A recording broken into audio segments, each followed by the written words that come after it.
Hürmetli 1995 yılda 2. mektepte bitirgen okuvchilarimiz, ayniqsa qizlarimiz aman mısılar? Buna bugün bayram ekan bizga Ulug'bek bilan Xayrullah kelib, Nafisa kelib biz opasini tabrikladi. Bizim hoca ekeni tabrikladi. Men başım asmaya gitti. Endi men mana shu telefon orqali hamma qizlarimizda, onalarimizda, buvilarimizda tabriklayman. Doim yaxshi kunlarda mana shunday xabarlashib turinglar, omon bo'linglar. Yurgan joylaring doim gul bo'lsin, bo'ston bo'lsin, yo'llaring tilladan bo'lsin.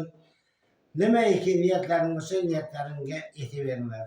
Yana bir marta bayram bilan. Rahmat. Benim gapirishim kerak. Men xursandman. Yaxshilarni yaxshilar yo'qlaydi-da hamisha. Mana shu 95-yilgilardan xursandman judayam. Rahmat. Nima deydi, qilgan nima deydi, ignani guliday bo'lsa ham hali qilgan mehnating ozroqgina yani nimasini tortsa, endi shundan xursand bo'lasan ekan. Xudoga shukr. Nima deydi, bizlar orzu qilganmiz, qachon nafaqaga chiqar ekanmiz deb. Vaqt kelsa sizlar ham orzu qilinglar, bekorga aytmayotgan. Men edim sendek, sen ham bo'lasan mendek deb. Yetqizsin ekan. Kulsang qariyaga kul, kampirga, cholga kul, sizlar ham bir kun shunday bo'linglar degan narsa bekorga emas ekan. Shu ali kattalarning bosib o'tgan yo'lini bosib o'tish eng asosiysi hurmat bilan bosib o'tishda juda ham xislat ko'p ekan. Sog' bo'linglar, salomat bo'linglar. Xursandman sizlar kelganlaringdan. Sovg'alaringdan ham xursandman. O'zlaringni ko'rganimdan battar xursandman. Rahmat kelganlaring uchun yo'qlar. Sog' bo'linglar. Xudo kuch-quvvat bersin. Ko'p yillar mana shu yo'nalishlaringni davom ettiringlar. Bu ali nima deydi? Xudoning yo'lida qilinadigan eng chiroyli ezgu ish bu. Ezgu ishga hamisha Xudoning nazari ko'p bo'lgan.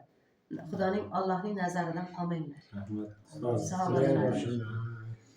Charchamang shu nima deymiz? Biz ham mana shu jamiki, mana shu o'qigan sinfdoshlaringizni mehnatlaringizdan rozi bo'ling sizlar. Rozimiz. Qancha mehnat qildingiz, o'qitdilaringiz, tabarruk inson, ota-onamizdek tabarruk inson. Mana sinfdoshlar aytib qolaman. Mana shu ustozlarni, jannatli insonlarni yo'qlash sizlarning hammamizning qarzimiz, farzimiz. Hech qachon unutmaysizlar. Tabriklayman ustozlar, mana shu kelolmagan uzoqdagi sinfdoshlar nomidan, shu jihatdan, oilam nomidan tabriklab qolaman. Iloyim qo'shganingizni qo'sha qaring. 100 yoshlaringizning yubileylaringiz inshaalloh kelajak. Shunday bo'lsin. Borlaringizga shukur, rahmat ustozlar. Charchamaysizlar.